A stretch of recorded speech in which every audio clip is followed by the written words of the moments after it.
Alright, what's up everybody? The Setup Man coming at you today from the iRacing platform. I finally moved over from console onto iRacing.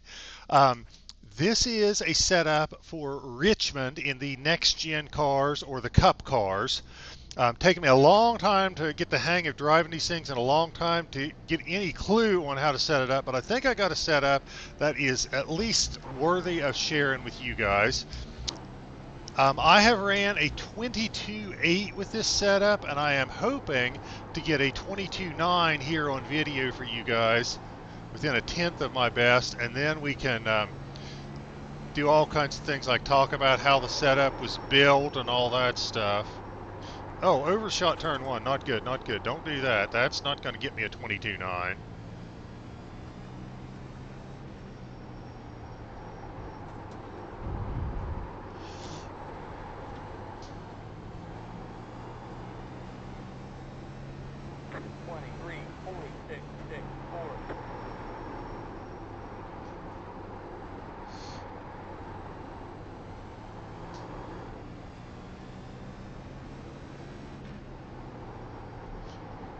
That is the ghost car in front of me. That is my all-time best lap you are seeing there. That is the 22.8 that I am chasing.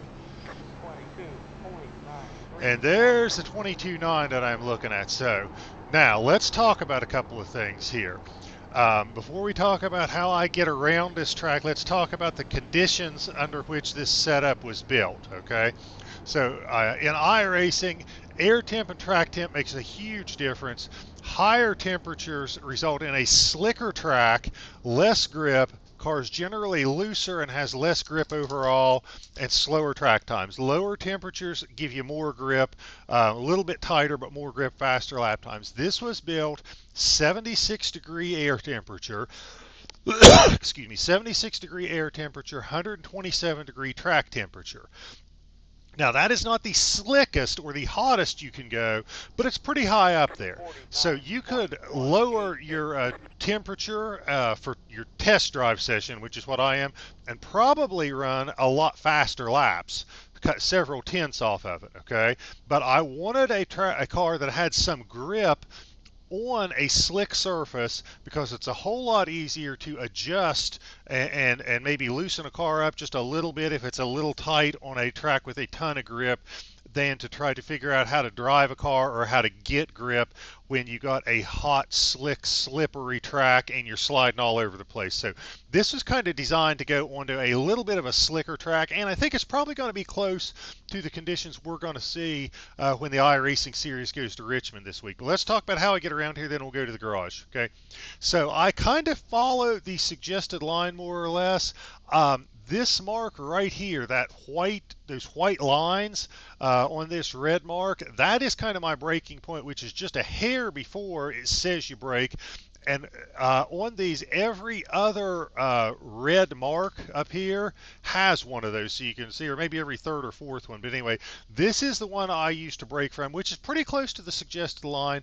And I think if you count how many of these red and white stripes there are here, and I'm talking about these narrow stripes here directly to my right, I think this is the fourth one that you see coming from the start finish line. So if you're wondering what my braking point is, it's pretty much this. I kind of hit the brakes fairly hard. I try to get to the bottom of the track. I actually take a narrow entry. I go a little bit below the suggested line, and I'm kind of riding the brake kind of hard, then ease off of it, then roll just a little bit in the center of the corner, and then ease back onto the gas as I am exiting the corner. And as you exit the corner, I think you go maybe a hair wider than the suggested line and get it right up against the wall and go down the back stretch. As we go down the back stretch, the black mark that you see right here, this Xfinity mark that is a little bit before the suggested braking zone, I am looking for that black mark to brake. And again, I am trying to get a little bit maybe below the suggested line, riding the brake pretty deep into the corner, let the car rotate, then get on the gas on exit, and again on exit, same thing, let the car drift up maybe a little bit wider than the suggested line. And again, you may look at 22.8 and think it's not very fast, but I think for these track conditions, it's acceptable. I did run this on a 50 lap run to see what it was like, and I did get a couple other setups from some friends of mine and compared it to what they were running. I outran both setups on a 50 lap run and beat the other setups on every measure, from what the tires looked like at the end of 50 run to the lap average to the fastest lap. Was pretty much faster at every point along the way. Fastest lap, 10 lap average, 30 lap average, 50 lap average, etc. So I feel pretty good about it. I think it's a little bit on the tight side as the run wears on, so you kind of need to take care of the tires. But until you have heat in the tires, first 3 or 4 laps, it is a little bit slippery and a little bit loose. Two big things at Richmond are, number one, throttle control off the corners. You got to be very easy on the throttle and very patient with how you get back into the throttle. And the second one is brake early. Brake a little bit earlier than you think you need to for the corners, so that you can roll into the corners really nice. And then as you roll into them really nice, it sets you up for a good exit. Let's show the setup.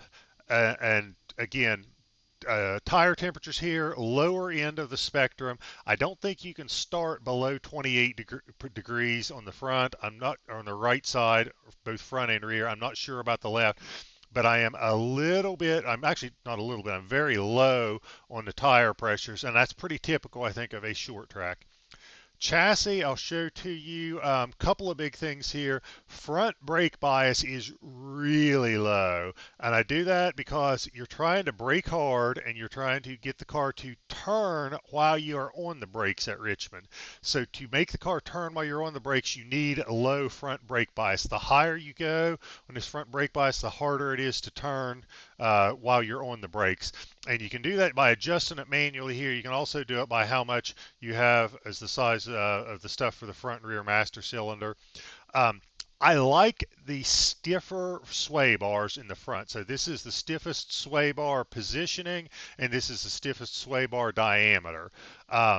The corner weights on the front are not that far off from each other, relatively speaking. The ride heights are pretty close, and they are pretty low. The shocks, I think I'm running a little heavier shocks than a lot of people, and it seems like in iRacing you run pretty close shocks as far as left side and right side in these next gen cars. So I'm pretty close on the shocks there.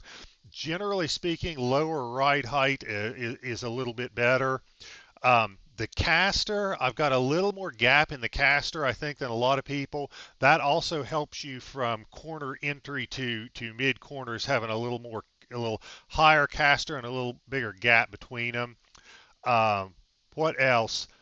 These are pretty typical weights, somewhere in the 700s on the right rear, about 1,000 on the left rear. I'm running 1,500 shocks on both of them. If you're having trouble controlling the car on corner exit, you can go down on the shocks or down just on the right side. But what that is also going to do is make the car really tight late in the run. The ride height of 1.6, thinking that's pretty close to what a lot of other people run. Other things that are important here, I went really soft on the rear sway bar, or roll bar, I think as it's called here. That helps keep the car under control when you're exiting. That tightens the car up on exit. And that's good for the standpoint if you're wanting to get back in the gas and you don't want that back end stepping out on you. The final drive ratio, I was all over the place. I ran everything from, I think, a 5.196 to a 5.014. I think I even tried a 4.786 and maybe ran it as a 4-gear setup. I finally settled on a 117, and here's how I run it. I run it in 5th gear because the problem I had was when I was in 4th gear, it just had too much torque and it would break the back end loose when I was coming off corner exit. If you are better with throttle control than I am, you might want to run it as a 4-gear setup and then just shift to 5th gear on the front straightaway. But by running it as a 5-gear setup, I was able to control the car coming off the corners a whole lot better. So that's what I got. Depending on track temperature, you'll definitely need to tweak it. I put some notes here about how the setup was built, recommended adjustments if it's too tight or too loose, other notes about the gearing and stuff, kind of some of the stuff I went over. But that's what I got for Richmond. I'm going to go back to the chassis here one more time, let everybody take a good look. This is the back end of the car. The left rear, right rear, and the rear end. Here's the front. Let everybody get a good look at it. I think we already showed a good look at the tires. But that's what I got. This is the first one I felt that was good enough to share with people. So, sharing it with you guys. Let me know what you think. Give me some feedback on it. Hope it works for you guys, and hope this is one of many fast setups I can build for you guys. But I'm excited about this. Finally starting to figure out how to put a setup together for these iRacing vehicles. So, appreciate all the support, and let me know what you guys think when you run it.